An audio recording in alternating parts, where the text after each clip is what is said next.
All right, we are live. Well, hello everyone, and welcome to another episode of the Biblical Anarchy podcast. I am here today with a live stream, joined by Matt Erickson, who is the host of the Kingpilled podcast. And as Matt put it on Twitter, this is a conversation a long time in the making, and I'm super excited to be joined by Matt today. So, Matt, how are you doing?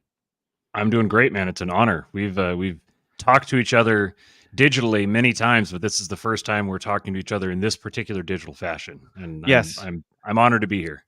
I'm honored that you we finally got it to work out. We've both been busy, had kids and had other things going on in this busy life, but yeah, I mean, I think we've both been on each other's radars for a while. I know I've talked about you and things that you've talked about on my show, and you've talked about me and stuff I've talked about on your show, and we've been wanting to do this for a while, and I'm glad that we're finally able to work it out. A lot of people who watch my show are probably at least somewhat familiar with you. But for those who aren't, let's start out here just with the basic introductions. Can you introduce yourself, your background, and kind of what your podcast is about?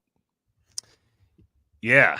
So the podcast has kind of taken a wandering journey. It began in large part because I was actually in development for quite a few years before I actually started it, because I would just go home and I would rant to my wife. I would listen to podcasts all day, and then I'd have all these thoughts, and I'd go rant to my wife, and bless her heart, because she finally told me one day. She goes, maybe you should start a podcast. Like you listen to all these podcasts. Why don't you start a podcast? And then you could talk to people that really care about this.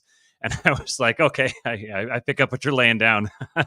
So I started doing the show as basically a dyed in the wool ANCAP, read Rothbard, read Hoppe, read basically every bit of libertarian or anarchist literature I could get my hands on. And I guess the podcast for the first couple of years was sort of documenting my journey away from libertarianism as a whole. And then what it became was then I stumbled into Eastern Orthodox Christianity.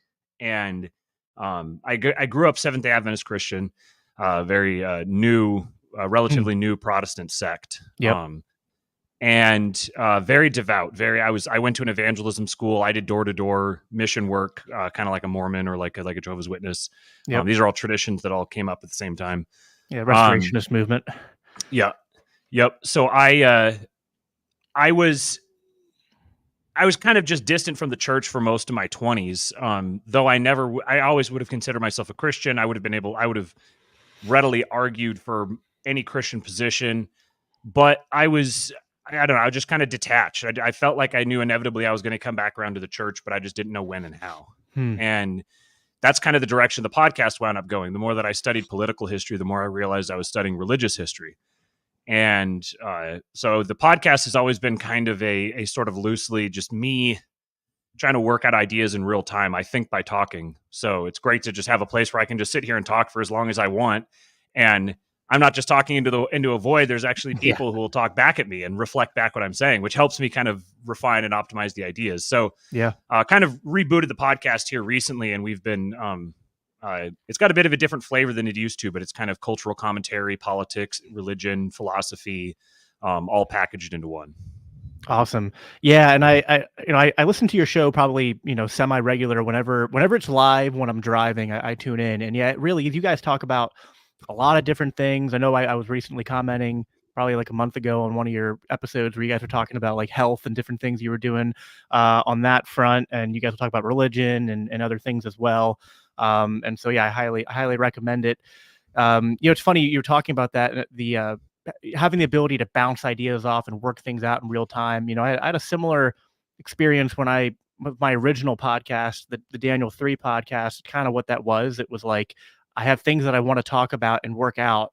And although I don't know, I've become a little bit less of a Jordan Peterson fanatic as I've aged, but there's still things about him that I appreciate. And one of the things he always talked about, which I still think is completely true, is that free speech isn't just like this right to criticize government. It's also, the act of conversation is actually like the act of thinking. and that, like, we can't just work things out in our heads. We have to actually, put ideas out into the, public square or discourse or whatnot, because most new ideas are stupid, it turns out. But some of them can be vital, or sometimes it's just like we need, a little bit of that to help us understand, ancient wisdom and things like that. And how, really it's about, I think, applying ancient wisdom to modern circumstances. And so, understanding where we fit into all that. And sometimes the only way to do that is to go on a journey and talk with people. And so I can definitely appreciate that's a similar experience that you've gone through. You were talking about there how you kind of started out as a ANCAP, and then sort of, had a political journey that sort of took you out of libertarianism. Obviously, this show with the name is pretty on the nose. That I would still identify as a libertarian or an ANCAP, but more in a, I don't know. I actually had an episode about this recently where I said I'm not really an anarchist, because it's like my identity is really just as a Christian. I just happen to think that libertarianism or anarcho-capitalism are political theories that line up best with Christian principles. But it's like I don't like using those as labels, because it's like, why would I go around calling myself an ANCAP when that's not really what I am? Like, my loyalty, allegiance, my beliefs aren't really informed, as much as I can appreciate reading a Rothbard and Hoppe and all them, but they aren't ultimately, gospel to me. So it doesn't make sense to identify that way. But I still believe in a lot of those principles. I think to some extent, just based on listening to you, watching things you talk about, both on your podcast and social media, I feel like you would probably still agree with a lot of different, principles or conclusions or stances, within sort of the Misesian, Rothbardian tradition, but you don't identify with that anymore, and you've kind of moved away from that. So, maybe explain to us a little bit about that journey more specifically. What were the ideas, concepts, experiences you had that made you think that, the libertarianism, maybe while there's some value there, doesn't, give us all the answers, or make some fundamental assumptions that you think are wrong? That's a good question. So this really came out of the 2020 experience, everything that happened in 2020, because there's a lot that happened in 2020. And I began confronting the very real reality that it felt like things were beginning to escalate, things were beginning to accelerate, and there's kind of a cultural evolution or revolution that's happening, and the existing governance structures aren't equipped to adapt that quickly.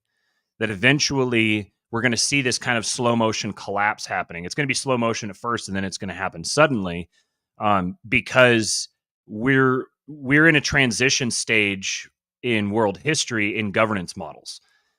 And libertarianism is one attempt at coming up with what this new governance model will be. So I was very dedicated to figuring out, okay, how do we make this happen? How do we make this transition to a libertarian government? Not just in the, how do we convince everyone to be libertarians? But how, what are the actual tangible steps for us to do this? I'm not as interested in just kind of sitting around waxing poetic about libertarian theory. I want to see, okay, what do we do to put this into practice? How do we begin actually making this happen? And the events of 2020 revealed something that I was already starting to grapple with, which was that libertarianism is very unpopular. People just don't. There's a fundamental kind of pragmatic issue here, where if you're trying to spread libertarianism via democratic means, you're never going to succeed, because you're essentially fighting a war that you can't win. You're trying to end run forces that are by definition better at end running society than you are. So how do you begin engineering this? How do we understand what this force is, how this force is moving, and the way that we can navigate around it, so that we can engineer the sort of society that we want? We don't need to. I was coming from this kind of fundamental premise that we don't necessarily need to convince everybody to accept libertarianism. We just need to offer it to them in a way that they will accept it. Hmm. So we need to put it together in some sort of format that's accessible, that will, when they're looking at this option versus this option, they'll choose this option. Well, it's very plain that the political process is not going to be an effective vehicle to make that happen. It moves far too slowly. It's far too entrenched. And at the end of the day, libertarianism is not a big moneyed interest. And that's what makes you move in politics. So if politics isn't going to get it done, how do we get this done on the cultural level? But how do we get it done on the cultural level in a way that doesn't fall short of the goal before everything completely falls apart and we wind up in Mad Max? So I began this search in a very kind of a pragmatic mindset, looking toward trying to bring about libertarianism, so to speak. So I saw myself as not just an ANCAP, but as like one of the most dedicated, dyed-in-the-wool ANCAPs who really wanted to make this happen. So I began trying to study this force that's kind of seems to be moving under the surface in society, that is um, that's moving us in this direction of greater and greater global control, technocracy, this sort of thing. So I began trying to study and understand the philosophy of the government, the way the government's like, what's the code, what's the operating code for these social structures, the way that they're navigating and growing. And I wanted to learn libertarian theory better. So I was like, well, let me go look at the people who are writing before the libertarians, the ones the libertarians inherited from. This led me down a train of research, I suppose, into a school of thought called neo-reactionary, NRX. And these were guys who were very much like me. They started out as Hoppians, or Hoppian adjacent, but wanted to really seriously grapple with this idea of how do we actually engineer these type of covenant communities? How do we solve the problem of government? And I'll have to kind of abbreviate some of this, because I mean, you can ask me more questions to parse some of it if you want, but I'm going to try to keep this from being a 45-minute answer. Um, so, needless to say, what I discovered through studying the NRX writers, which I started with a guy named Mitch's Moldbug, which was a pen name for a guy named Curtis Yarvin. Yeah. A lot of you guys are probably familiar with him. And then there was other writers like Bertrand de Juvenal, the book The Machiavellians by James Burnham, The Managerial Revolution by James Burnham, and Carl Schmitt. These are a bunch of these different writers that are kind of they're people who are starting with the fundamental libertarian principle, which is really just the fundamental liberal principle, which is the idea of the atomized individual being the fundamental unit of humanity. And they're writing on this and elaborating on how this perception of humanity is fundamentally flawed, in such a way that by building structures around this idea, you're creating the pretext for social collapse. You're basically baking in social degeneration into the systems themselves.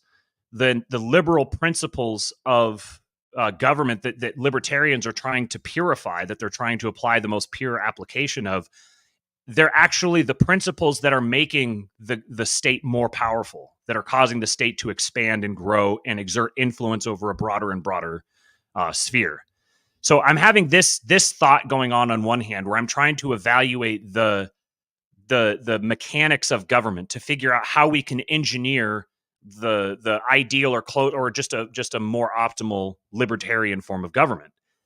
At the same time, I also had this sort of fascination with like ancient history, and especially like revisionist ancient history, or even just revisionist history in general, but ancient history like Atlantis and ancient civilizations, this whole sort of thing. And that's kind of dovetailed a little bit with also another train of thought that I had running as well. Like I think for a hobby, so I kind of have these trains of thoughts running. And what I found is that all these trains of thoughts were beginning to intersect. They were all running into a single point. And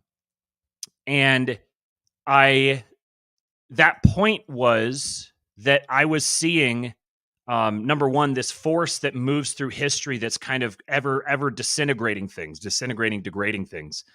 And then the I would say fundamental essentiality of monarchy, and not monarchy just in terms of the particular governance structure that we typically think of as, like a medieval monarchy or something, but the idea of hierarchy being a fundamental part of nature, and hierarchy descending from a monarch, from a source, and that this is a pattern that is fundamentally human. So it expresses itself in politics. It also expresses itself in religion, because ultimately religion and politics are just two sides of one coin. Every church needs a state, Sure. and every Yeah. state every state needs a church, and every church will inevitably be a state. So these were kind of the ideas that were, I was sort of trying to figure out the libertarian pragmatic thing on one end, and then I was studying liberalism and beginning to recognize liberalism as a religious technology. And so then I kept going back further and further, and then I ended up crashing into my ancient history study that I was doing, and that's what essentially led me to Eastern Orthodoxy, where all of these things coalesced. Right, which was the reason why I kind of I've heard you talk about this before, and I knew I couldn't start with Orthodoxy. That's part of the equation here, but I know it was kind of your political sojourn that led you into Orthodoxy. So what is it about Eastern? And you can continue. We'll keep the first question kind of in mind, but so when you what led you into Eastern Orthodoxy? You said you started out as, you were raised Seventh-day Adventist, and I guess I don't know. Between this and now, you would have identified as a Christian in, I guess, a nominal sense. And maybe you believed in basic Christianity, but I guess you weren't particularly devout or committed to a particular church during this time. Is that fair to say? And Right. then Eastern Orthodoxy changed that. So what about Eastern Orthodoxy appealed to you on like a personal level? What kind of religious experiences did you have in terms of, how did this transform your life? And then how did this kind of coalesce with the, political and historical, thought processes that you were, kind of exploring there? Mm. So the throughout that period there where I would have considered myself sort of broadly Christian, I departed from and it's kind of part of the reason I sort of was drifting from the church in the first place, which was just really beginning to reject a lot of the fundamental premises of Seventh-day Adventism, just being like, yeah, this is just bizarre. And at that time, actually, I was homeschooled growing up. My family was very much involved in homeschooling. I've got several younger siblings that were all homeschooled. So my family got involved with the homeschool movement. From there, they began interacting a lot more with guys like R.C. Sproul, Voddie Baucham, John MacArthur, a lot of the people who are really in the more reformed camp. And that's where I was. So as my family was kind of doing this and I was checking in with them periodically, I was kind of off doing my own stuff. But then I talked to them and we talk about about religion, Christianity, the sort of thing. I was like, yeah, I really appreciate the rigorous, scholastic, sober, conservative nature of the Reformed tradition. That's where I really I saw them as kind of like my countrymen. This is sort of my people. And so then with Orthodoxy, it really was just kind of happenstance almost. In hindsight now, when I look back, I can see where my mind was being prepared for it. It's like my heart was being cultivated so that the seeds, when they were planted, they would actually take root and grow.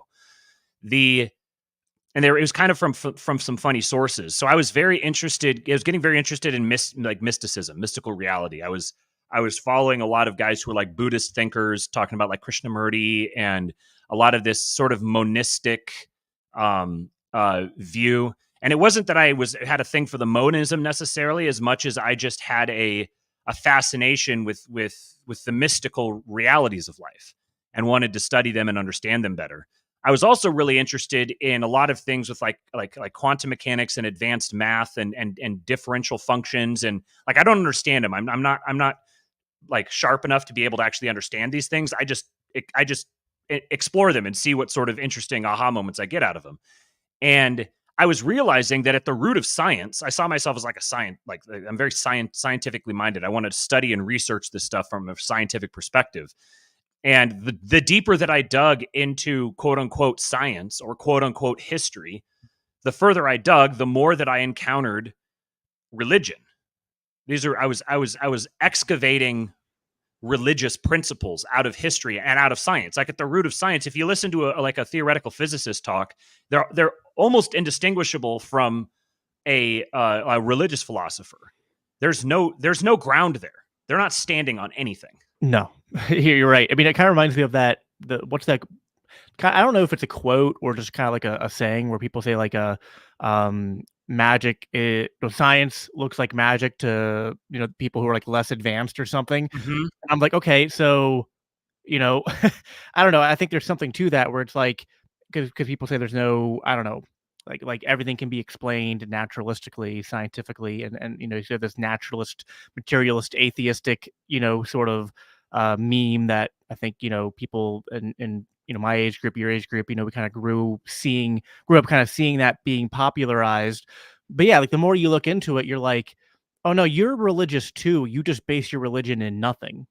Like your Mm-hmm. religious presuppositions are basically, or really not nothing. You're tearing down the house of Christendom and then trying to build your scientific worldview upon the foundation that was already there and pretending it doesn't exist.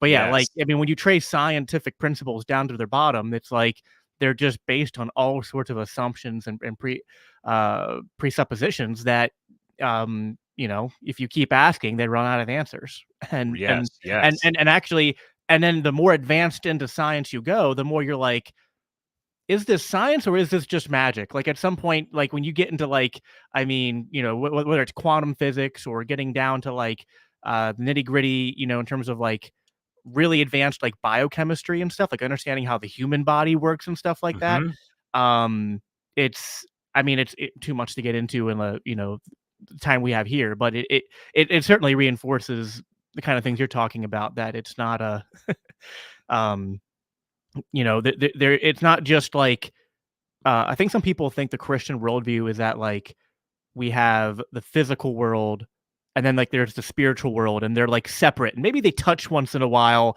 but for the most part they're separate. Like no, we live in a spiritual world in a sense, or Mm-hmm. you could call it a mystical world if you Yes. wanted. And the physical is part of that. Like sure, we experience the spiritual world through our physical bodies, but we live in a spiritual world ultimately.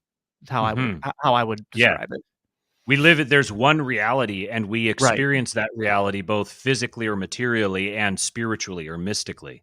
Yeah, these were the sorts of things, like as I was studying memes, like the way that a meme develops and the way that the roles it plays. And then there's these concepts of like an egregore, and where you have like an entity that's formed out of like the collective decision making process of a group of people. Different groups of people function as different entities. A group of 10 people is going to function as a different body than a group of 100 people or a million people. They have different traits, different Right. behavioral characteristics. So this was the sort of thing that I was trying to study. I was like, you said this very well. We have this idea where it's kind of like if you dig down at some point, you're going to hit this line where all of a sudden you're like, oh, okay, there's the end of material reality, and here's where the beginning of mystical reality or whatever is. But there is no line. It just Right. it's not even a gradient. It's just this is one reality. We have one reality that we're experiencing, and we experience it in these different ways. Um, so somebody recommended to me, I'd gone deep down the Jordan Peterson rabbit hole. That led me to Jonathan Pageau, and I was very interested in his ideas of the symbolic world, and it kind of plays on a lot of these same themes. I was very interested in Jungian archetypes and Jungian cognitive psychology. These were all different things that I was kind of dabbling in, but they were all leading me toward this. I just kind of felt like I was being pulled in each one of these vectors. And one day somebody said to me, you should check out this podcast called Lord of Spirits. And I was like, okay, like why? Why do you think I'd be interested? And they said, oh, it's like it's Christianity, but it's kind of like mystical. It's two Orthodox priests who are talking about the spiritual world that we interact with. And prior to that, like if you'd have told me like a podcast with Orthodox priests, number one, I didn't know what Orthodoxy was. And somebody kind of showed me like pictures of Orthodox monks or something. I was like, oh, these are like those weird Catholics with long beards. That's like, these are, I don't know the difference here. And they said, no, just like listen to the podcast. It's really interesting. They're talking about giants, like the mentions of giants in the Bible and what this meant. And I was like, ooh, this gets my alternative history thing. I'm very interested in this, this tales of lost civilizations, a la Graham Hancock and that sort of thing. So I started listening to this podcast, and it was very much kind of like listening to a podcast about like Middle Earth, kind of in terms of, it's like, imagine you had a couple of nerds that are sitting around and they're talking about the literature of Middle Earth and like the relationship between the different species and all this sort of thing. That's kind of how it felt. It felt sort of like a sci-fi or fantasy podcast, but these were Orthodox priests who were describing biblical history, and they're describing they're getting deep into philosophy, much deeper than most political philosophy, vastly deeper, vastly more complex and sophisticated. And it blew my mind.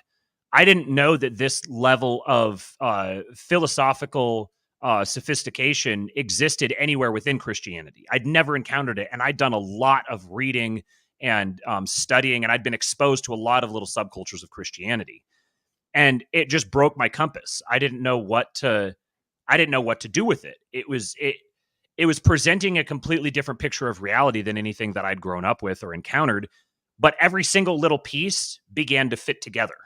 So instead of having a view of reality that was propositional based on like a kind of a list of belief sets, it was actually my buddy 2-Bit Podcast in the chat here. He said, I like the mystic aesthetic because it makes my body hair less weird. Yeah, there's certainly a lot of body hair.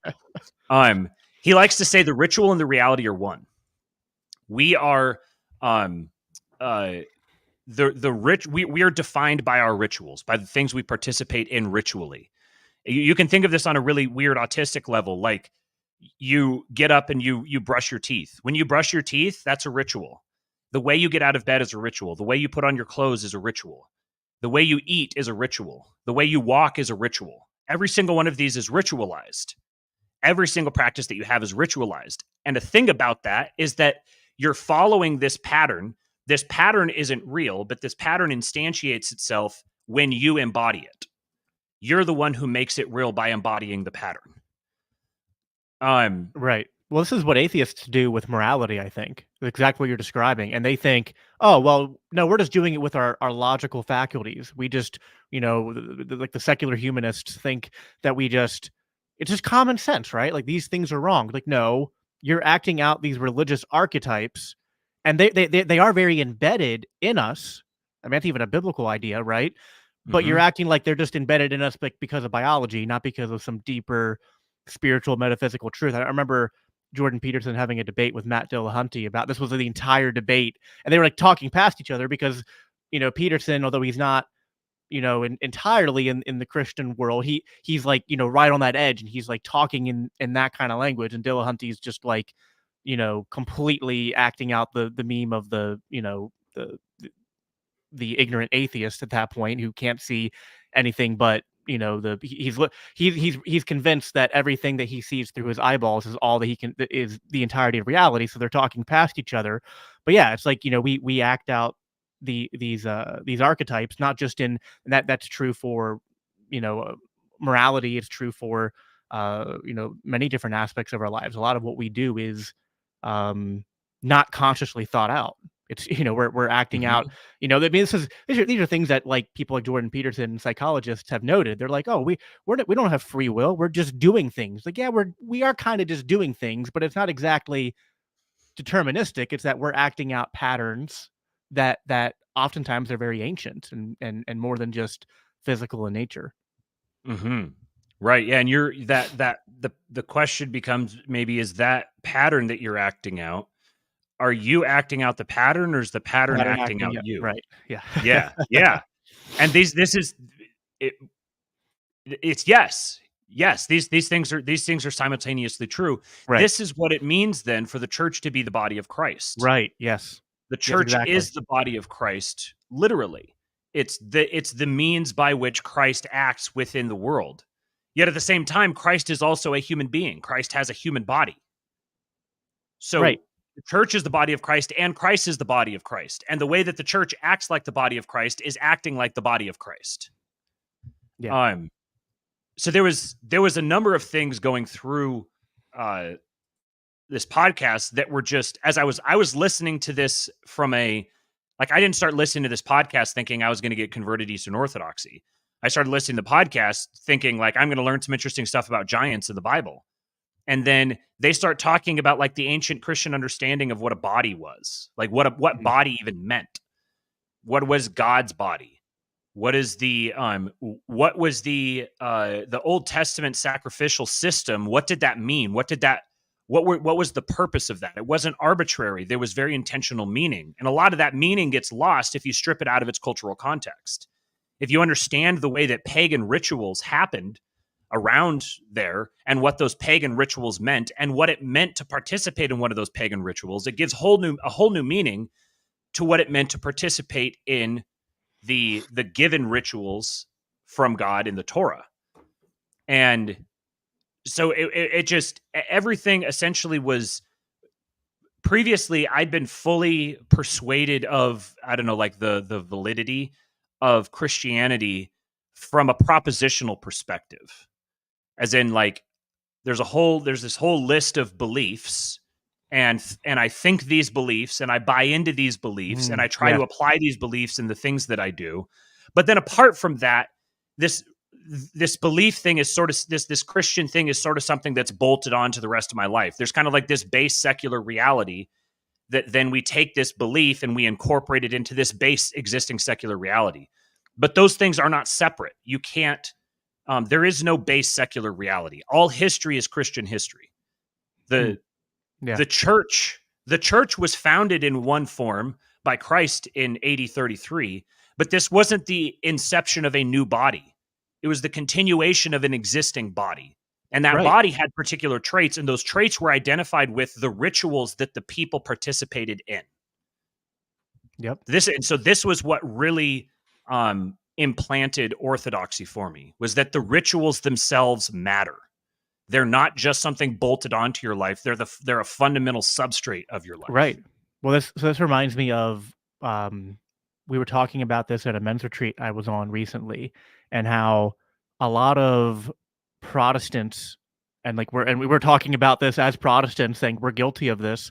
We live our Christian walk in a way that is very compartmentalized, or the way you put it, like it's bolted on, it's attached in, but it's not something that's transforming us, right? And like the theme of the retreat was Romans 12 and not being transformed, not being conformed to the world, sorry, but rather being transformed by the renewing of your mind. And I think that, that lines up with what we're talking about here in these patterns. And so, there were a lot of things, even though I've been a Christian for a long time, and I've always, just like you said, it was like presuppositionally, and like in a, I could make, like, I've read The Case for Christ, I've read Mere Christianity. If I needed to, make the defense for the faith from that, here's the set of propositions and syllogisms and why God exists and why the resurrection is real. And don't get me wrong, I think that stuff has value. But that's not sufficient for our walk as Christians to just compartmentalize it into a set of propositions. Just like Jordan Peterson says, what are you what you say you believe, or are you what you act out? And your beliefs are more, he's like, I don't need to, he's like, more interested in seeing what you do to see what you believe than what you say you believe. And so, I was for a long time overweight, addicted to pornography, and living as a Christian in terms of like, it was like but it was just like a jacket I put on, right? It was like bumper sticker Christianity. It's like I'm a Christian, but I hadn't actually been transformed. I hadn't gone through the renewal of your mind and whatnot. I might have been born again in a sense of salvation, but I wasn't born again in terms of body and soul or spirit being born again. And so that's been a journey I've been on the last 2 years as well, realizing, and a lot of it is ritualistic in a sense, where it's like, how are we starting out our day? You know what I mean? How are we approaching these different areas of our lives, and are we submitting each of these areas of our life to Christ, our King, and asking, how do you want me to live out this area of my life? Or are we living in this world as if it's a secular society that we just Jesus tags along with us into, which is completely backwards way to try to live the Christian walk. And so, anyway, I think it's interesting. I think there's a lot in both Catholicism and Eastern Orthodoxy. That as much as on the like theological levels. And so this is funny. Like I'm sure like on Twitter, people I think for a long time were making bets how long it would be until I became either a Catholic or Orthodox. And although mentally I have hurdles to both of those on like theological levels, but then like when I look at the tradition and that both I think Catholicism and Eastern Orthodoxy are these vessels of church history and tradition and parts that I think Western Christianity has lost hold of. That's where I see a lot of value in that. And I think that there are a lot of Christians here in the West who are, even if they're not maybe taking the whole, Eastern Orthodoxy pill, they're discovering a lot of these old hidden truths and wisdoms and figuring out how to, rediscover them and reintegrate them into what it means to be a Christian and to really like live for his kingdom. Is this was something you were talking about on the episode I was chiming in like a month ago, like even something like our physical health, right? And because like there's so many Christians that like I remember being at a retreat as a kid with my father, and there was this guy there who was like really fit, really just like really healthy, like healthy skin, glowing, and the speaker there like mocked him for it. He was like, "Oh, he's like, you put all this time into your physical health, but that's just more for the worms to eat." And I as a kid hear that, absorbed it, and kind of that's how I approached my physical health for a very long time. But then like now I'd had this transition over the last year, and then everything you were talking about in that podcast I tuned into was exactly what I was experiencing, which was like, no, if we are ambassadors for Christ, then that means every area of our life is going to either give glory to Christ or it's going to be a bad representation. And so that includes our physical health and how we treat our bodies. Not only that, but our walk with Christ and our faith is probably going to be affected just on a personal level with how we treat our bodies and stuff. And that is so fundamentally true. Yeah, that's okay. So this is going to seem like a bit of a non sequitur, but I promise I'll tie it back in. So one of the things that you mentioned tradition there, and the thing, like, so a tradition is, if you want to think about this in kind of like really autistic terms, a tradition is this helps for me because I kind of suffer from autism. A tradition is sort of like an encoded pattern of optimal behaviors that one generation passes on to another. It's it's knowledge. A tradition is knowledge. It's experience being encoded in a particular set of practices. So then a tradition that lasts for a long time, that remains essentially unchanged for a long period of time, there's information within that very reality.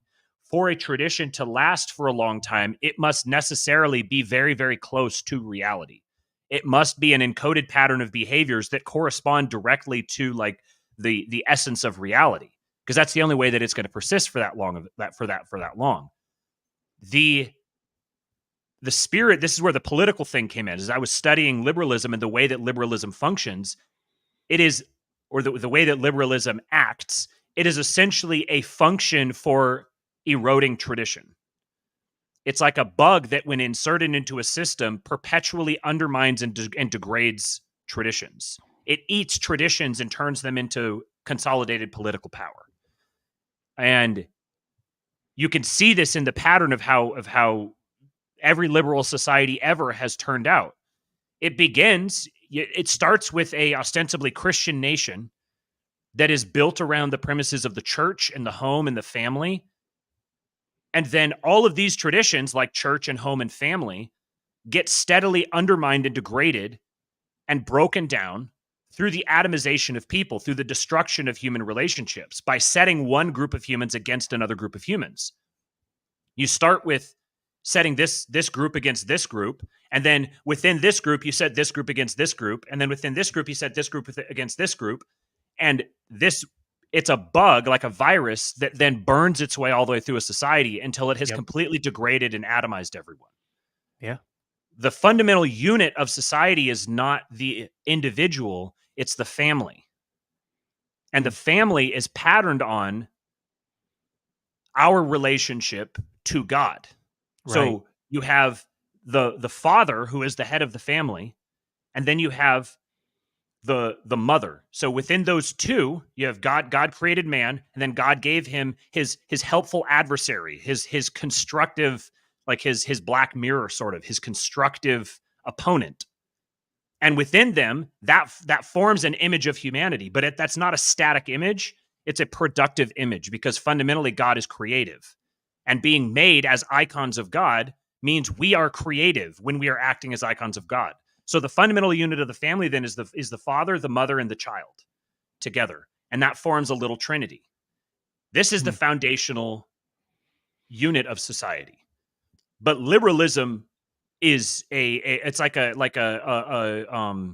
what'd you call it? What's the thing called? It's like a corrosive. It's like a corrosive force that dissolves these things. So then, in order to have a stable, healthy society, you have to have strong traditions. You have to have strong patterns of adaptive behaviors that one generation is passing on to the next. And it turns out that every single one of us has traditions, because having a tradition is part of being a person, part of being a human being. The people who attack traditions are a part of the tradition that attacks traditions. They're beholden to their own tradition, which is defined by, as you said, your behavior, because your beliefs are not the same thing as your thoughts. The thing that differentiates your beliefs from your thoughts is the actions that you take. Right. This is a Misesian term, or Misesian concept. These are revealed preferences. Yeah. Or it's also, your preferences are that which is revealed by your behavior. Right. Or you can also say it's what James talks about, right? Faith without works is dead. Yes. It's the same concept at work here. And I say that as a degenerate Calvinist who, is all about faith alone. Right. So no, I think there's there's something really interesting about where the political in line to all these things that we're talking about, because I remember when I first started getting into kind of podcasting and kind of being out there and having public discourse, one of the first debates I did was with a guy who's kind of like in our circles, and he was taking the side of like the Enlightenment was good. And so I took the opposite side, which wasn't to say, well, the Enlightenment is wholly evil, but it's not, I said it's not. So there's definitely things to be critical of the Enlightenment of. Like, it's not, I was like, even if you wanted to say America came from the Enlightenment and there are things about America that are good, I was like, you also have, you can't divorce from the Enlightenment the French Revolution and act like it's only the American Revolution. But there are even things about the American Revolution that I think have become pathological. And then that debate broke out into like a public discussion on like Clubhouse back when that was a big thing. And You're dating yourself. Right, yeah. I remember making this point to the people in that room, saying that there's such a thing as pathological individualism. And they're like, what do you mean? There's a group of libertarians. Like, what do you mean? There's no way individualism can be bad. I was like, if you guys a big fan of the woke culture and the transing the kids and all this, it's like, I define my identity and stuff. I was like, where do you think that comes from? And so, that's similar to what you're talking about, in terms of what is the fundamental unit of society. And so I tend to agree with you. If we define liberal values, or we were to define libertarianism or anarcho-capitalism as being inherently a philosophy of individualism, there is, that would be in conflict, I think, with Christian principles to some extent. I do think, Christianity is a blending of, there's elements of it that are individualistic, like where I think, yes, our salvation is experienced on an individual level. Like, I don't think that God deals with people in like a, I mean, there's sometimes a collective punishment of nations in the Bible, but it's not like their salvation. It's not like you're damned to hell because of what your father did, right? Like there are generational consequences, but not when it comes to matters of salvation. That is on an individual level, and you are held responsible for what you do, right? But there is also, as you've mentioned, the family is one example of that. I would say the church and the body of Christ, these are also examples of where there are necessary parts of reality, which we agree, is Christian reality and is defined by the scriptures and the church, God's word, that are essentially corporatist or collectivist in a sense. The problem with individualism and collectivism divorced from Christianity is that they both become pathological because they're not grounded to truth anymore. They get attached to other ideologies that become pathological. And so if that is what libertarianism is, I would agree with those criticisms. I wonder. So I guess respond to that, and then I'll bring up a question after that in terms of uh, other ways that I think we can define libertarianism or why I still hold to it. But what are your thoughts there on what I just said? Okay, yeah, this is good. So, my problem with individualism writ large is that individuals never exist. You never have an individual in the sense that libertarians speak about them. Personhood is fundamentally a relational category. And we can see this in the Trinity. Even God is not an individual. God is three persons, and we Right. are made in his image. So we are made as a relational being. We never exist as an individual. When I'm born, I'm not born as an individual. Hmm. I'm born as a son. I'm born as a brother. I'm born as a cousin. I'm born into these relationships, and these So true. relationships prevail upon me.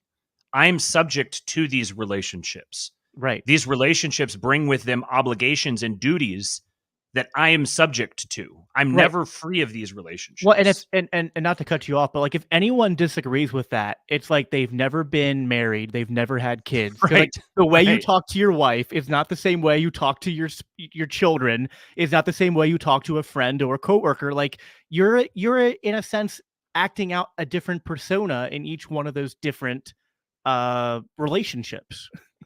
Hmm. Right. There is no abstract concept of the individual. There is no um there is no atomized individual. It never exists. The Right. only place that it exists is abstracted away from reality. So Right. in reality, there are no individuals. In reality, there are persons in relationships with one another. They're Jason Tubit, he says persons are not individuals. They're unique expressions of a collective tradition. Yeah. The the tradition precedes the person. The family precedes the person. The person never exists as their own self. If there was only one person in the world, this wouldn't be possible because God is three persons and those persons are eternal. Yes. But those are not even eternal; they're timeless. The so there, even if you create again a fake hypothetical reality where there's only one person in the world, you couldn't even call it a person. It wouldn't be a person because a person is defined with relationship to another. To identify someone as a person is to presume another person with whom they're in a relationship with. This is the paradox of identity. That when I try to call out my identity, I try to say, here's how I'm different than all these other things. What I do is I say, here's how I'm the same as all these other things. I can only Right. relate myself to something else. Right. So individualism is it's an ideological evolution off of base reality where it ports away from base reality and it says there's actually a hypothetical individual and our responsibility is to well, first of all, you can think of this in kind of two directions. One of them is it's our responsibility to embody this hypothetical individual, which is a form of self-worship. Or Right. the other Yes. one is that it's our job to relate to every single person as if they are a hypothetical individual. But every person is not a hypothetical individual. Every person is a person. We have to relate to them as a person. And those relationships are defined by pre existing duties and obligations that are imposed upon you by your tradition. So that was my issue. That's why individualism broke apart for me. And then Yep. moving on further, I realized that individualism as a concept, the idea of thinking of people as individuals, is an evolution, and it's part of this deconstructive force that was liberal. Like, liberalism existed before liberalism existed. It was a deconstructive force that was building up, and it manifested itself in the form of liberalism by deconstructing the Christian society that it was in. It said we don't need Christianity as the base layer. We need to abstract away from Christianity, think of a hypothetical base layer, and then try to build Christianity back on top of that. And that was why I moved away from Western Christianity, because that was the phenomenon I was seeing there. Yeah. No, that makes sense, and I mean, I would agree that is definitely a phenomenon that I've witnessed as well. Um, and yeah, I would say individualism is a flawed way of looking at the world. Again, I think, just as if you were a pure collectivist, I think the Bible kind of, forces us to engage in, uh, you know, engage in a way of understanding human society, of understanding, God, as you said, it was three persons, in a way that isn't even like strictly reducible to just, these human labels of collectivism or individualism. It's not reducible to either, I think. Um, insofar as I label myself a libertarian, it's not because I wouldn't ascribe myself to that. I'm not some big champion of individualism or harping on individual rights. I even think the concept of rights is a little bit muddied. I know libertarians have tried to rescue that by separating them into positive and negative rights, and like that can be kind of like a good introductory conversation for non-libertarians, aka non-autists, who are you're just trying to like dip their toe in the water a little bit of these ideas. But I ultimately think it's just really simple. But because it's really simple, this is the problem. This is also equally a problem for libertarianism. So I want to see. I'll try to fully explain this and see if we agree. To me, where I think libertarianism is useful is in, the Christian has to look at society and look at the different spheres of society that exist, right? Like we have the sphere of the family unit, we have the sphere of the church.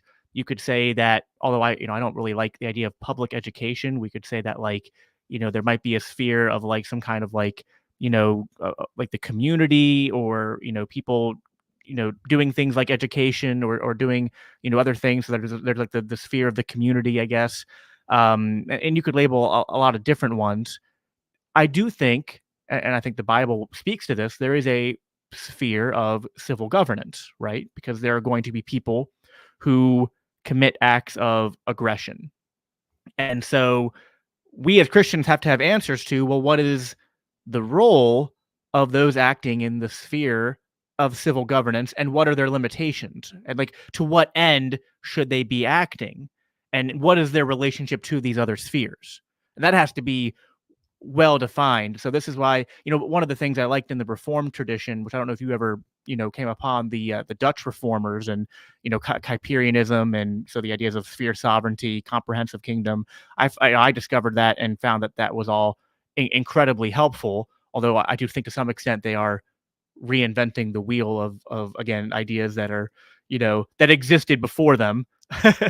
But so where I define myself as a Christian libertarian, if that's even a useful label, is in answering the question of when is the use of force justified, and specifically when is the use of force by civil authorities justified, and also how do we hold those who are in civil authority, like to what how do we view them in terms of their powers, what are they delegated to, and who holds them. They have to be accountable to someone, right? And so I believe as a Christian that those who are acting in civil authority need to be accountable to the very rules that they are trying to administer. So these are where I find libertarian ideas are useful, not coming from that, like, maybe from the ideas of the liberal tradition or enlightenment, but just in terms of like just understanding governing structures, and then understanding free markets, and understanding the this is where I think the Misesian school is still very valuable.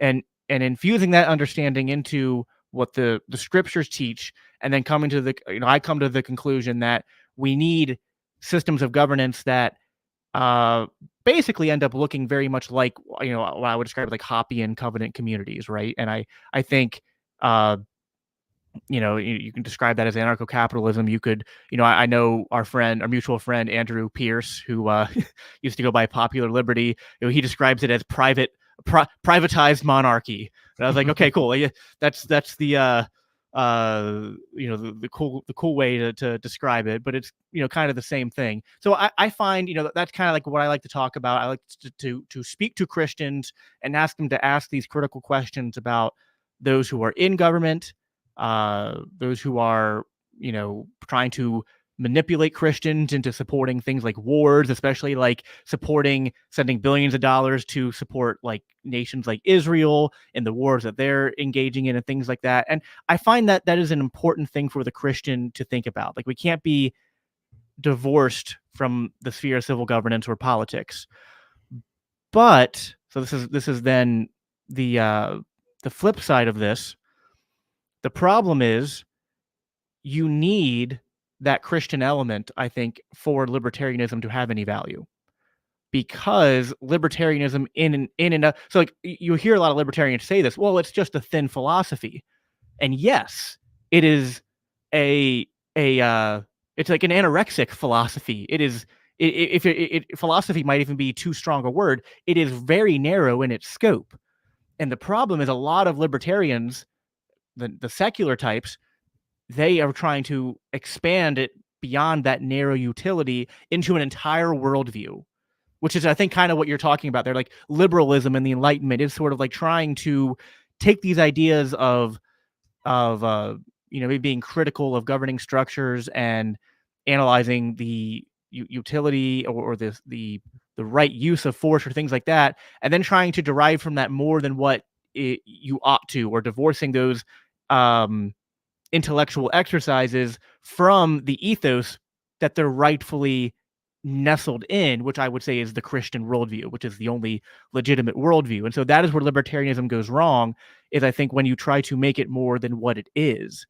And that can become dangerous, because I think that the only way we can actually, not only the only way can we really make sense of libertarian ideas, I think the only way you could actually incentivize a society to operate along something that would be functionally or pragmatically labeled as something approximating libertarian, has to come from a Christian culture, a Christian ethos. And some libertarians have to their credit noted this, that like, yeah, not all cultures are equally compatible with libertarianism.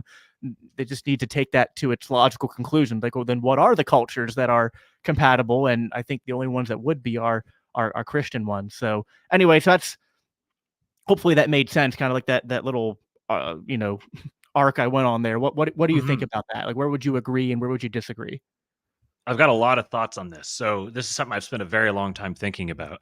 The conclusion that I came to is, like I said earlier, all history is Christian history. There is no secular history. There is no base history that then we apply a Christian lens onto. All history is Christian history. For that reason, libertarianism needs Christianity. Christianity doesn't need libertarianism. And the reason I say this is because if we go back to the fundamental unit of the family, which is the father, the mother, and the child, what you have there instantiated immediately is hierarchy. And that hierarchy is comprised of different elements that each have a defined role. They have this set of obligations, if you want to think of it that way. They have this pattern that they're born into, and their responsibility is to live according to that pattern. This pattern is fundamentally hierarchical. And this is, we derive this from the Trinity and from our relationship to the Trinity. And from the Trinity itself, the term monotheism is very, very new. And it isn't because Greeks like didn't know how to take monos and theos and put them together. They didn't speak of monotheism. They spoke of monarchy, where mon means one and archy means principle. One principle, the monarchy of the Father. The Father is the principle. The Son is the icon of the Father. They're co-eternal with one another.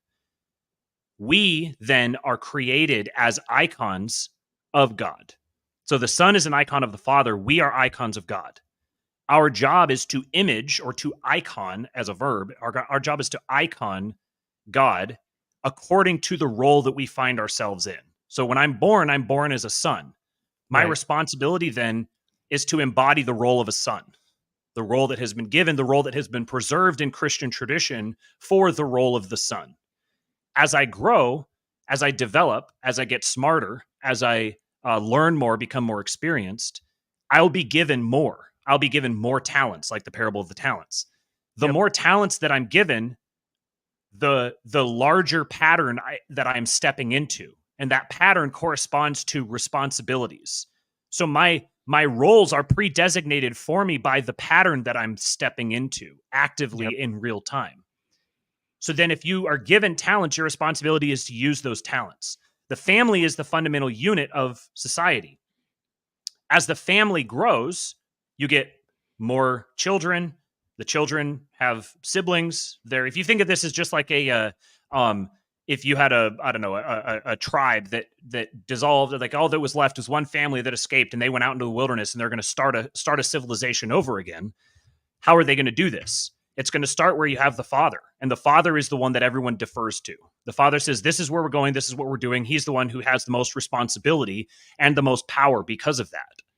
As the family grows, he's going to eventually go from being the father to being kind of like the patriarch or the chieftain or the tribal leader, the chief. All of these are all elaborations on this same pattern, where eventually you're going to have the man who's at the top, who is the one, by being at the top of the pyramid, he's actually at the bottom because he's the one Yeah. who's carrying everyone else on his And this shoulders. this is what Jesus said, when he said, if Mark 10:42, where he said, if any of you seeks to be the greatest among you, he must become the least, become a servant, just as the Son of Yes. Man has come not to be served, but to serve and be poured out as a ransom for many. Yes. So Yeah. we then, our responsibility is to sacrifice ourselves, not focus on ourselves and start with ourselves as the fundamental unit of society, but to sacrifice ourselves into the hierarchy. Yep. We become the least by giving ourselves over into the hierarchy. This is the context for Romans 13, where we are called to obey the civil leaders. It doesn't matter if the civil leaders are massively corrupt. It doesn't matter if they're evil and they're killing everyone. Their authority that they've been given was given to them by God. God is the one who put them in that position, and he will judge them for what they do with that authority. It's not our responsibility. Our job is to obey them until they get us to try to do something that is directly against the commandments of God. So until they're inducing you into sinning, your responsibility is to obey them. This is why you have a Christian duty to pay your taxes. You also have a Christian duty to navigate the tax system as best as you can to ensure that you pay the least amount of Well, yeah. I taxes. mean, I would even say, even in the instances where the civil authority is trying to force you into disobedience, and you obviously can't do that, you then even probably ought to submit to the punishment and trust that either Yes. God will deliver you or not. And that's the whole premise. That's why my first podcast was Daniel 3, because I think that is actually the Christian response um, to corrupt government. And Mm-hmm. I think, and so I when you first started there, I started to get a little autistic. I was like, well, I don't know if but when you finally ended, I was like, okay, I kind of agree with that.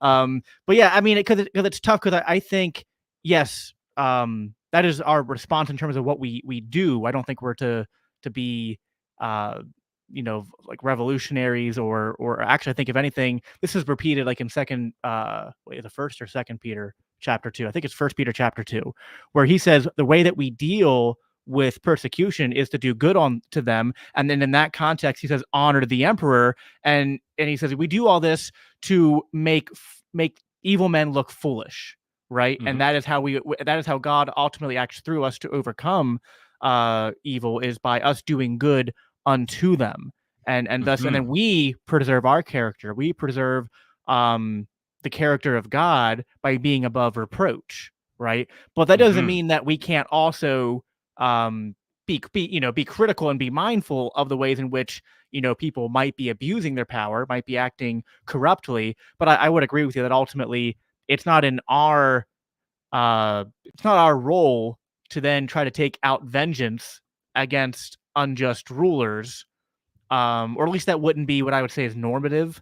I mean, because there are, I guess, examples in the Bible where they do take out, like there were some judges who took out some unjust rulers. So I don't know if I'd make a hard rule of this, but I do think what is generally normative would be that, yeah, we should trust God to be. This is what says Romans 12: "Vengeance is mine."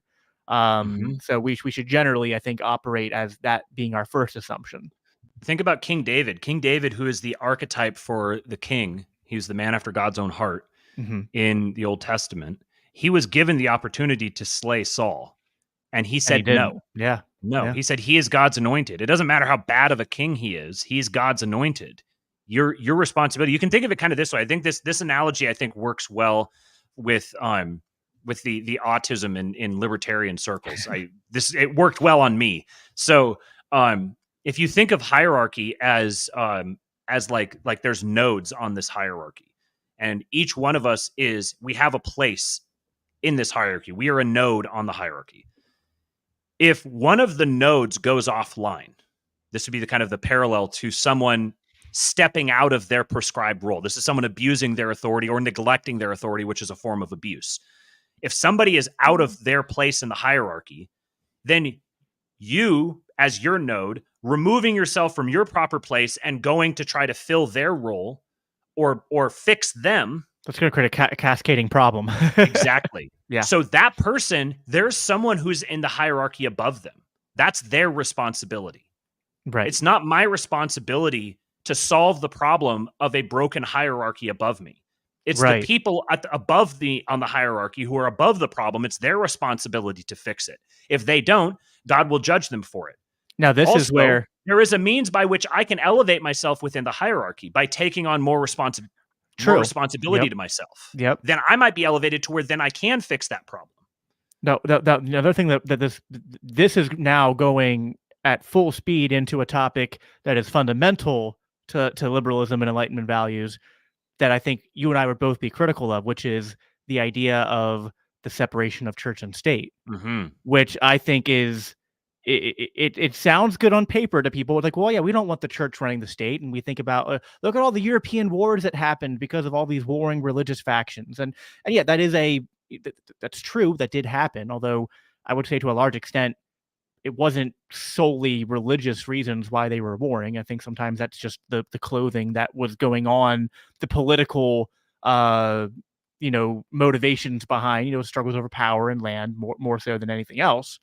But ultimately, so what you said there, I agree with 100%, which is the two options are either A, you need to elevate yourself up the hierarchy, or you need to stay in your place, maybe in the long run, try to work up your way. But in the short term, the solution to people who are abusing power should be that there needs to be a check above them, that it's their role to do that. Well, ultimately, the final check is God, right? But then what is in human society the institution that should be the normative check on those who are in civil power? And the minute you say separation of church and state, you've removed the check that was on the state. And you're saying the state is now, at least in terms of, practical human agents and whatnot, there's now nothing above the state anymore. And so that's the problem. So, yeah. Separation of church and state is the formula for creating an atheistic state by definition. Right. If you separate church and state, then this you've now created a state that is atheistic, and a state is not in technical terms. A state cannot be atheistic. It cannot. The state becomes a church of its own. A satanic church, which is what I was about. This is what I thought of. So Two Pit podcast said separating the church from the state only results in separating man from the church. Well, yeah, he's separated from the true church. He then becomes the member of a different church. Right. And this is the project of liberalism. This is what I was beginning to derive, I guess, is that liberalism is a competing religious philosophy attempting to erect a competitor to the church in the form of the state, in form of the total state. The personal is the political. This state has a domain over every single aspect of your life because a state presumes a morality. A state is an enforcement mechanism for morality.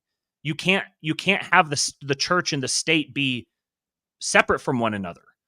They're fundamentally the same thing. In a proper Christian society, the emperor or the CEO or the chieftain or whatever you want to call him, the guy who's at the top who has all of the responsibility, he is subordinated to the church. He goes to the church and submits himself to the church. He's a member of the church who is submitted to the church, who recognizes his role within the church. He has a spiritual father above him in the church. This is the Orthodox structure. He has a spiritual father above him in the church. He submits to that man. Right. He takes that man's spiritual guidance. This man is his spiritual mentor. Even though he's the top of the civil structure, he's submitted to the church. And the church likewise respects the authority of the civil structure. Even if it's wrong, even if it's misbehaving, the church's responsibility isn't to act by force to throw out the emperor and replace him with someone else.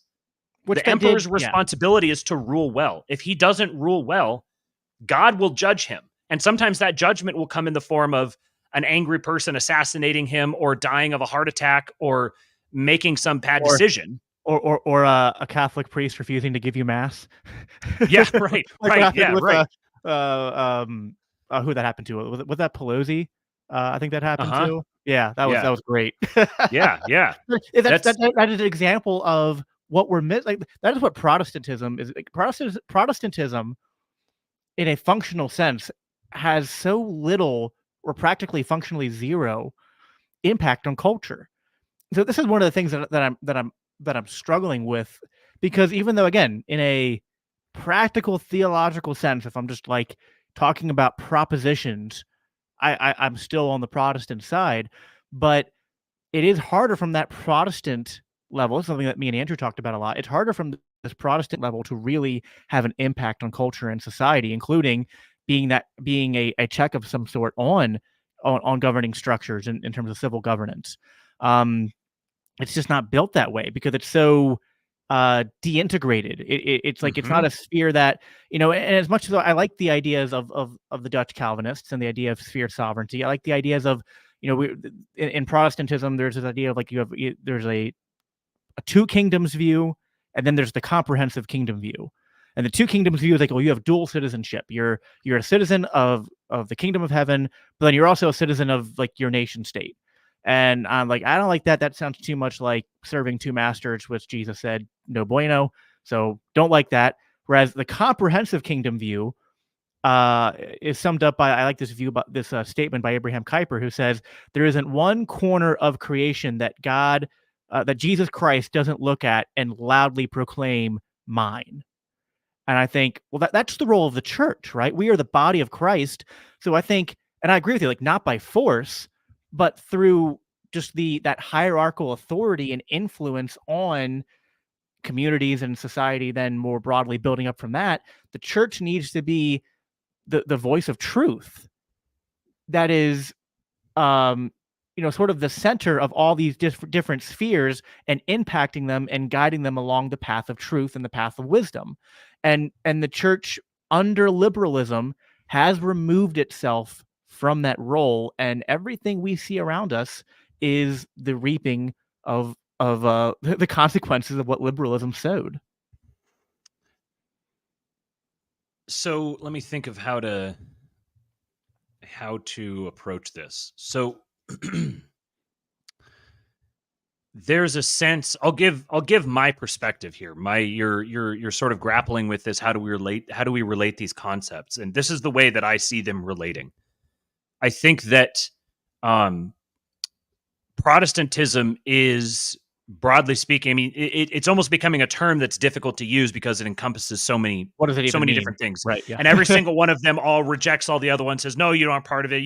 We don't. It's kind of this scrapping factionalism, and part of that is what I'm saying, this force that manifested as liberalism, that's this disintegrative force that disintegrates society, that breaks it down and consumes it and turns everybody into passive consumers. This force has already infiltrated Protestantism. That's part of what made Protestantism, was this force Mm-hmm. making its way into the church and beginning to divide and split and break the church apart. It began watering down the church, and it was through this method of critique, of setting up the tradition and then critiquing the tradition and trying to find the parts that are wrong with it and trying to break apart and separate from the parts that you think are wrong, Right. It's rather the than breaking being submitted apart, to the hierarchy. and it's the breaking apart that's the issue. Because Mhm. listen, there is you talk about revisionist history, right? There is a alternate universe of revisionist history where Martin Luther is a great Catholic hero who stayed and helped to reform some things that were wrong in the church. That, by the way, a lot of the things that Martin Luther pointed out were eventually like adopted or changed then later by the Catholic Church, right? So it's like Martin Luther could have become a Catholic, legend or hero, a great I think saint. that was his intent. Yeah. Right, yeah, and instead, the tradition we have now is, you're absolutely right, and so there's a lot of, I mean, problems with Protestantism, because Protestantism is almost like atheism in that it's not a institution with a positive ethos. It is really a tradition of negation, and Mhm. you can't really. How can you build anything positive out of that tradition? I mean, It's listen. an I tried. anti-tradition. Right, like I tried my best to find the best Protestant apologists to try to like where is the positive Protestant tradition? And they're like, well, it's in the five solas, and I'm like, that's not enough. I mean, because they don't, not even all Protestants agree on that even anymore. Mhm. I mean, Right. look at the mainline churches here in America. Like, they've abandoned the five solas. They don't believe, like, I mean, I know Catholics and Orthodox kind of scoff at sola scriptura, but like Protestants don't believe in sola scriptura anymore. They're like, the Bible. I mean, a lot of mainline Protestants don't even believe the Bible is God breathed or uh the word of God. They just believe it's a bunch of ancient texts, that it's like the Constitution, right? It's a living, breathing document that can say anything we want it to say. And so it's Mhm. like what unites Protestants? Like, So nothing really. the critique that libertarians make about the Constitution, that the Constitution standing alone is powerless. That Right. it's the body that interprets it. It's the body that implies it. That applies it, rather. You can't separate the text from the body. If you separate the text from the body, you fall immediately into radical subjectivism, Yep. where now every single man is a pope. Every single man is the one who's looking at scripture for the first time and trying to decipher what it means through the lens of his own experience. Well, and then there's And I'm this not deep. saying that there aren't that reading the word of God doesn't have a powerful transformative impact on you. I'm saying that's just the start. That's just a fraction of the story. That text has a church that compiled that text because it's the description of the history of a people.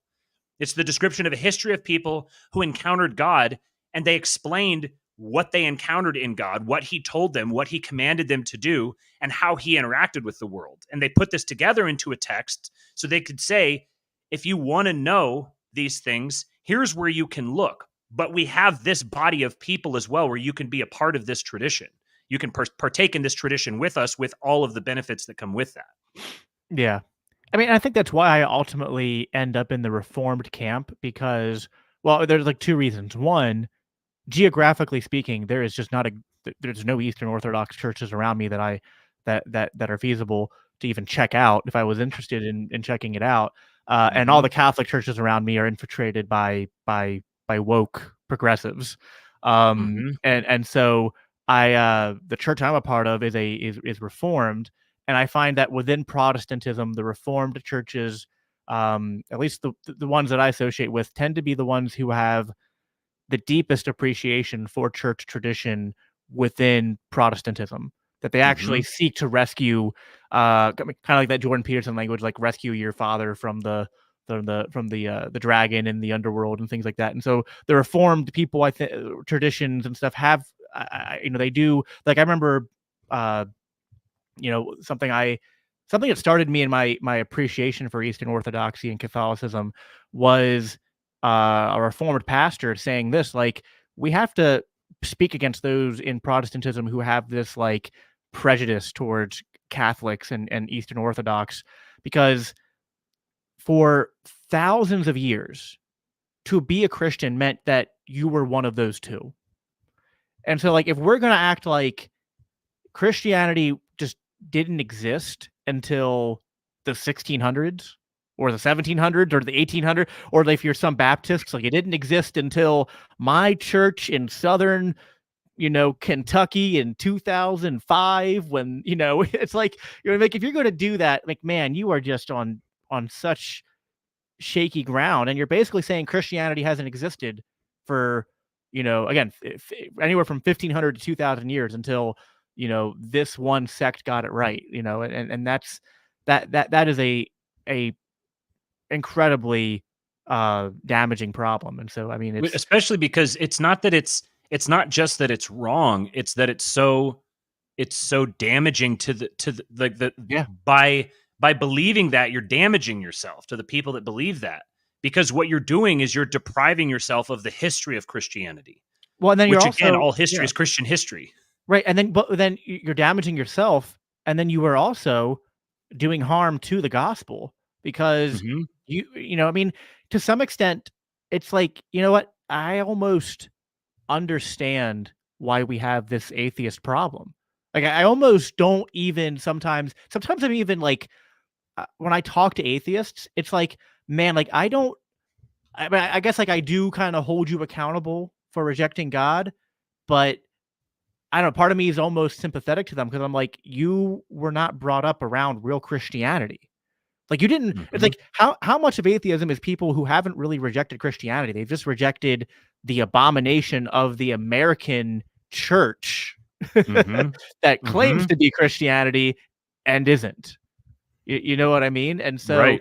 but to some extent, I think that's why, a lot of Protestants have noticed that there is kind of this uptick, like a revival of sorts, of young people who are coming back to the faith, but they are doing it more so through the pipeline of Catholicism and Eastern Orthodoxy, especially Catholicism. Like, when people go to like Latin Mass and stuff, because they're getting, they're not being sold this Americanized, watered down, deconstructed version of Christianity. They're being sold, and it's like, you know what? Again, even me as a Protestant who, listen, I don't know if I agree with papal authority, and my problem with Eastern Orthodoxy is really just ignorance, because it's hard to learn about Eastern Orthodoxy when there's no Eastern. Well, Orthodoxy, I can give you resources if you want. Right? Yeah. I don't even have any deep, I don't have any deep like disagreement there. That's more of a practicality of, I could agree with everything they believed and just be like, well, unless I'm willing to get up my family and move somewhere, I have to decide what I have to do. But whatever theological disagreements I could have, it's like, I don't know, like, if you judge a tree by their fruits, the Catholics and the Eastern Orthodox are doing some of the heavy lifting right now in terms of bringing people back to the faith, and in actually, I think, being that positive representation for Christ and his kingdom. And that's ultimately what I care about here. You know what I mean? Like, and when I talk about politics, it's funny, like, when people at my church or like friends, discover I have a podcast, and I tell them the premise, they're like, oh, you're talking about politics a lot? I'm like, actually, probably like 85% of what I talk about is like theology and spirituality and stuff, because like that like politics is just like the I don't know, whatever the opposite, because like I should actually say this the other way. Religion and theology are like the meta truths, and politics is really nestled underneath of those. Like, politics is just like a secular way about talking about things that are, you said this earlier, about talking about things that are ultimately religious or spiritual or mystical in nature.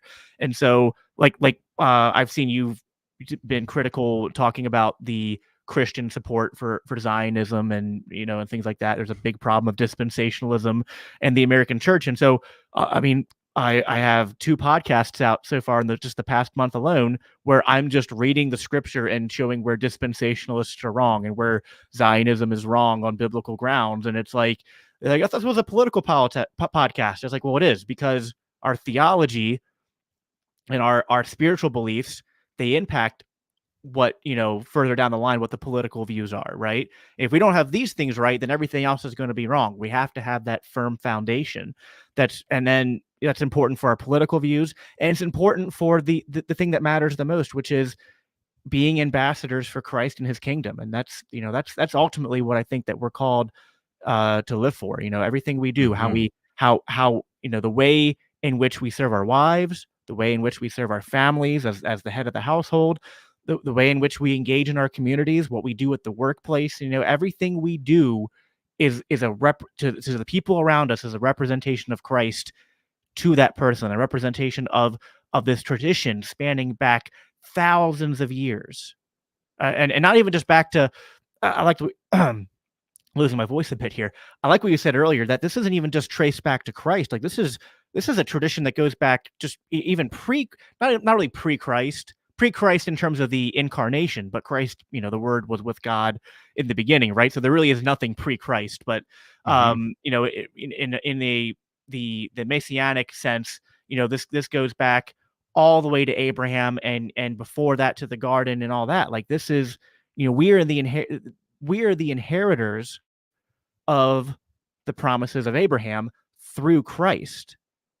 And this is why dispensationalists are wrong. But then more importantly, this is the beauty of the tradition of Christianity. And this is just not what enough people, both Christians and non-Christians, are taught in our society today. And I think that is something that really needs to change if we're going to, because I mean, listen, like, as much as I care about war, as much as I care about governments being held accountable or being critical of them where they abuse their power, like, none of that's going to be set straight if we don't set things straight first in our homes, in our communities, and in our churches to get people back onto that path of understanding reality and truth, right? And I think it's kind of the theme of what we talked about here, right? Is that we need to understand the truth, and the truth of the reality we live in is way deeper than what we have been led to believe.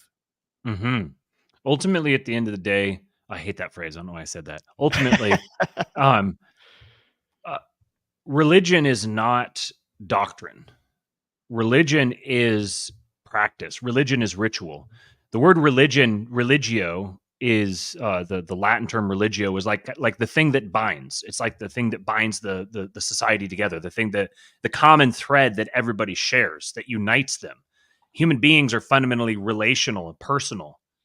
We exist in these relational dynamics, and these map onto, or they don't map onto, but these reflect, or these are a type of the relationship that we have with God and the relationship that the Father has with the Son and with the Spirit.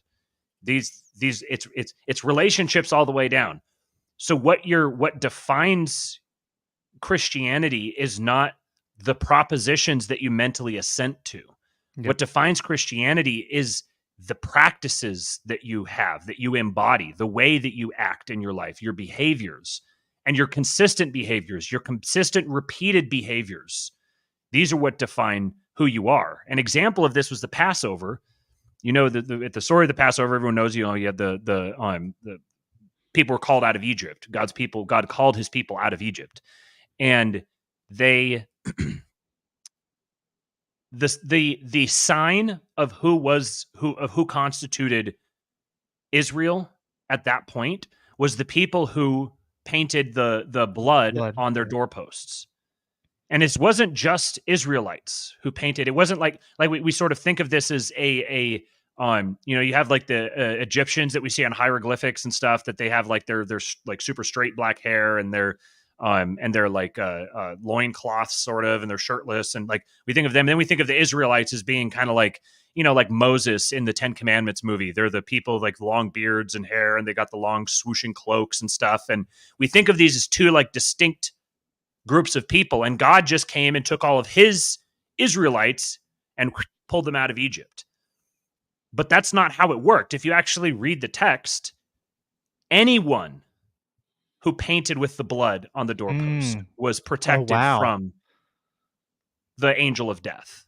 So there were Egyptians who said, oh, okay, your God says this. We believe your God because we see these demonstrations of his power. If your God says, paint the doorposts, I'm painting the freaking doorposts. They expressed their faith actively with this ritual that everyone partook in. So it was by faith and not by works or by It was ethnicity or both. blood. But it's not. But that The faith was a foreshadows work. in a sense. Yeah. Yeah, there was Yeah, I the see what you're thing, saying. this physical thing they had to do that was both real and symbolic. And that was what identified them as God's people. That was the founding of the nation of Israel in the biblical sense. So then that pattern has persisted ever since then. The Yeah. people who are identified as God's people are the people who consistently participate in the rituals that he has given them, the ritual behaviors that define them. That's what picks them out from the other nations. The other nations were the people who participated in different rituals. That was what defined them, because they didn't have 23andMe back then. They weren't like taking DNA tests or like, across hundreds of years, you're not going to be like, oh, well, you're so-and-so's son, who is so-and-so's son, who's so-and-so's son, who's so-and-so's son. Like, the way that you identified a group of people was we're all the people who live in one area and do the same things together. The people is defined by the rituals that it partakes. So the church, as the inheritors of the tradition of Israel, are again the group of people who are defined by their participation in the ritual practices that have been given to us through divine revelation in the form of the church and scripture as part of that tradition. This is the Orthodox understanding. This isn't Gotcha. original to me. Okay, yeah. I got this from Lord of Spirits. This is something they go into in great detail in Lord of Spirits. And it was that they did like a 3-part episode on sacrifice, what sacrifice actually means in the Bible. The shortest version is it's correlated with hospitality. It's eating a meal.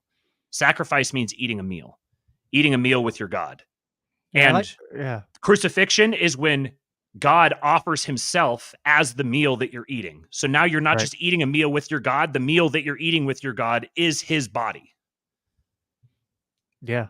No, I like that. I mean, that I've never heard that before, and that really maps on to everything else then, again, relating to who is the true Israel, right? And like Galatians 6 says that Christ is the Israel of God. And when you just said, like, God called his people out of Egypt, this reminds me of my family is Jewish, and I often have debates with my father, who doesn't believe that Christ is the Messiah, and he tried making this argument once that Matthew misquotes I think it's Hosea when he says, "Out of Egypt I called my son." He's like, "Well, that wasn't about Jesus." But then, like, when you look into it, like, "Oh no, it Matthew isn't saying when Hosea said this he was talking about Jesus. Rather, he is saying Jesus is the true Israel, and that in the same way Israel was called out of the desert and then had to travel through the wilderness and then was called to become a royal priesthood and a blessing to the nations, but then they failed to do that. Christ didn't fail. Christ was called out of Egypt, traveled through the wilderness, passed those trials, then became the royal priest and became the blessing to the nations and established the real promised kingdom. And so check this out. You'll like this. To add on to that, that's correct. Yes, I agree with that. Yeah. And to add on to that, you had Abraham, who was called out of Ur, and he was called into he began going through the land, and he was setting up these altars. So he went through and he set up 12 altars, which ultimately was going to stand for the 12 tribes of Israel, which presages the 12 apostles. Right. So Abraham has the 12 altars. The 12 altars foretell the 12 tribes of Israel, which itself foretells the 12 apostles.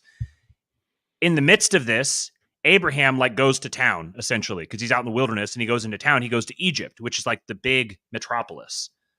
Abraham goes to Egypt. He says, Abraham, the man who's identified with his faith, he says, "Oh no, I've got this hot wife Pharaoh's going to think that you are that he's going to kill me so he can take you as his wife. So we're going to say that you're actually my sister. And Pharaoh's like, hey, you've got a hot wife. I'm going to take her as as one of my wives.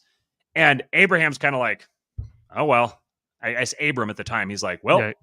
you know, and Pharaoh pays Abram this huge dowry in return for it, because like it makes sense. Hey, you're her brother. You're the one who vouches for her. You're the one who gets the dowry. Then Pharaoh is the one who recognizes all these plagues happen, and Pharaoh's like, dude, what the hell? Like, why'd you lie to me? Pharaoh is actually the one who is the voice of God to Abram. Pharaoh's the one who steps in and he says, no, we need to make this right so that your God stops being pissed off at me. And so he says, take your wife and get out of here and keep the dowry. So then God works through his means and he draws Abram, who's going to become the father of Israel, draws him out of Egypt. Then, so this is the first instance of this pattern. Right. Then generations later, Israel winds up back in Egypt again. You get plagues. He's called back out of his people are called out of Egypt.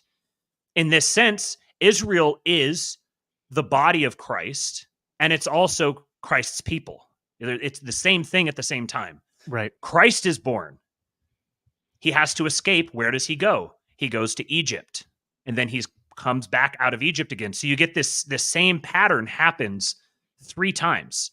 Right. You have Abraham, the father of Israel, you have Israel, and you have Christ. And this is 3 types of the same pattern. Yeah.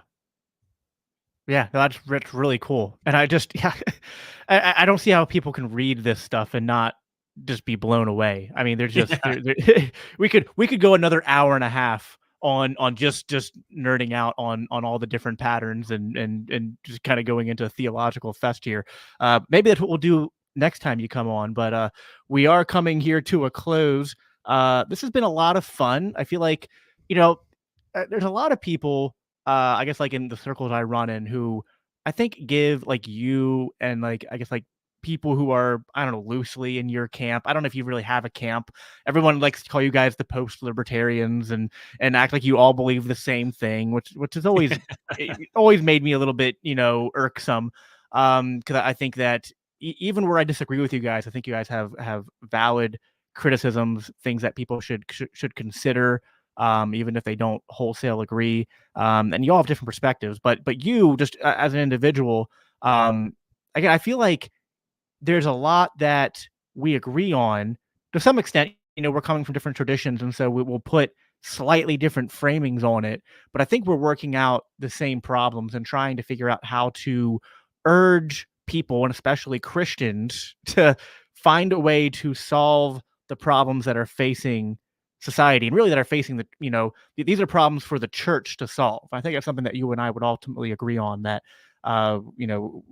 we need to wake up, brothers and sisters in Christ, to actually go out and do the gospel and preach the gospel. And that doesn't mean just standing in your street corner holding up a repent ye sinners sign, and like, no, it means going out and doing true religion. It means taking care of things at home, everything we've talked about. So I think this was a good conversation to really explore those ideas and figure out the few things we disagree on, but really to explore the ways in which we do agree on a lot of this. And so I hope people are take some value out of that.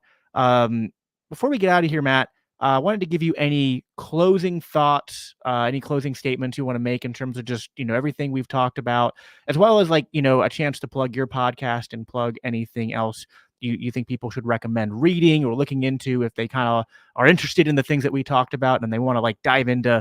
You brought up already a few different books and things that you read. So, anything that you think people should look into if they want to, chase down the 100 different, rabbit trails we opened up in this conversation. Yeah. If you want to be afflicted with my afflictions of having all of these tabs open in my mind at the same time and trying to keep track of all of them. Yeah, man, I appreciate this. This has been great. It's been a long time coming, and I appreciate your the fact we've had disagreements. We've spatted back and forth, but it's always been respectful, and I appreciate you giving me the platform to come here and talk to you about this stuff. And I'd be totally happy to come back again in the future. I guess the thing that I'll leave you with is my show that I've been rebooting here. My buddy and I, Cooper, are really looking at. We're both Orthodox. We're both coming from that perspective, but it's not an Orthodox show per se. What we see is that there's a crisis among the just generally kind of guys online who are broadly, some of them are libertarian, some of them are Hoppian, some of them are monarchists, some of them are just right wing. There's kind of a big milieu of guys who are online, but there's a whole bunch of talking, but there's not a lot of doing. There's a bunch of kind of blathering, but there's a fundamental part. I say this as someone who's sitting here talking and who has a podcast where I talk. Yeah. But part of being a man is being productive, being creative, being generative. Creation is not a static concept. Creation is an emergent verb. And part of being made in the image of God is that we are creative. And this creativity starts with man. Men are the principle of their family. If you don't have a family, you need to get one. You need to discipline yourself to the point where you get one. If you have a family, you don't need to be worrying about whatever political thing is going here or there, or whatever political party there is, or whatever. Your fundamental responsibility needs to be securing safety and security and prosperity for your family, investing in your family and protecting them through whatever may come, being prepared to navigate whatever the system throws at you, regardless of how you feel about it.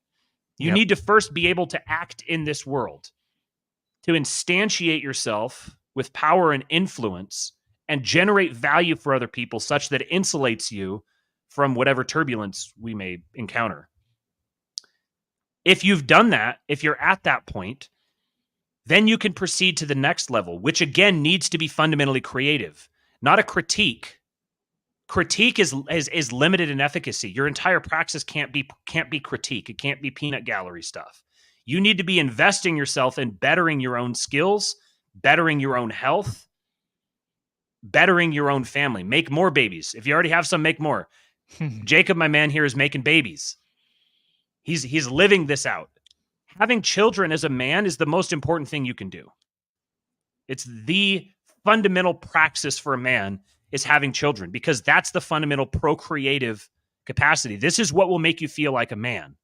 So if you feel overwhelmed or like you're just kind of black-pilled with everything that's happening, it just seems like there's no hope, or everything is such long odds, and you're kind of just sort of sleepwalking through life, waiting for whatever to come. Everyone's kind of just sort of like waiting for something. It's like there's something out there and it's coming, and we're just sort of bracing ourselves and waiting for it to come. I'm here to say it has already come, it is coming, and it will come. Right. And this will continue to be the case. Stop waiting for something to come and start acting now. Start acting to make yourself a better person. Invest yourself in your family. Invest yourself in your community. If you don't go to church, find a church. Just start. Go invest yourself in that community and begin sacrificing yourself to them. If you start this process, the rest of each step will be made clear to you as you begin this process. This is what it means to live an incarnational life. And if you like this type of stuff, if you like talking about these sorts of things, that's what we do on Kingpilled. We've been going live quite a bit lately.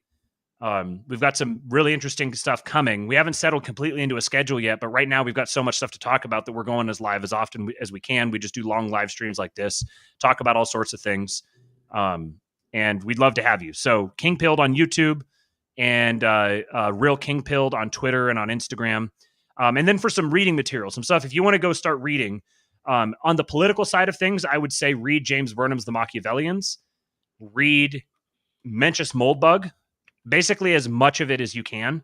If you want something to start with, there's How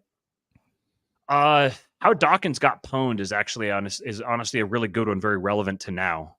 But there's also An Open Letter to Open-Minded Progressives, where he lays out a lot of this stuff. That's in the political sphere. More religion history. I would say read the book Dominion by Tom Holland.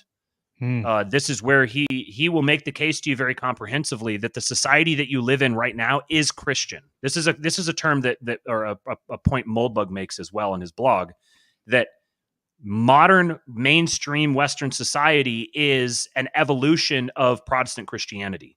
It's basically just secularized atheist Protestant Christianity. You already live in that. That's Dominion by Tom Holland. He makes that case as well. And then the last thing I'll plug is Lord of Spirits. Very highly recommend. Listen to Lord of Spirits. Start from the beginning and just go through it. I haven't had a single person who I've recommended it to not be completely blown away just from starting it, and just it's going to completely open your eyes to a new way of looking at reality. And actually, one other thing I'll say as well is read the Apostolic Fathers. There's not a lot there. It's relatively limited. The Apostolic Fathers is basically the first generation after the apostles. They're the direct descendants of the apostles, and we have their writings. So this is stuff from the late 1st century, early 2nd century. This would be like St. Clement of Rome, St. Ignatius of Antioch, St. Polycarp. You can go to newadvent.org and look these guys up and begin reading their writings. Read the way that they talk about the church, the way they describe the church, and look around you today at the way the church is, the way the church acts, the sort of things the church prioritizes, and ask yourself if this is the same. Ask yourself if what the church they're describing is the church that you see around yourself today. Because I'm pretty sure that if you're anything like me, you're going to find it's not the same. Right. 100% agree. Matt, yeah, we'll definitely have you back on, because I mean, we could go for another 2 hours if I had the stamina to do so. But really appreciate it. Again, like I said, we've taken, Twitter, or now known as X or whatever. I like dead naming Twitter because I like to, I don't believe in, you can't change your name. Some people say you can change your name, not your pronouns. Like, no, you can't even change your name. Only God can change your name. But yeah, right. Yeah. That'll be the tagline of this episode. Yeah, no, I mean, I guess we've taken some, Twitter's a place where, you kind of take shots at one another, but I've always had a deep respect for you. I appreciate you coming on and having this conversation with me. It's been a lot of fun. Thank you to everyone who has listened in, and we'll talk to you again soon.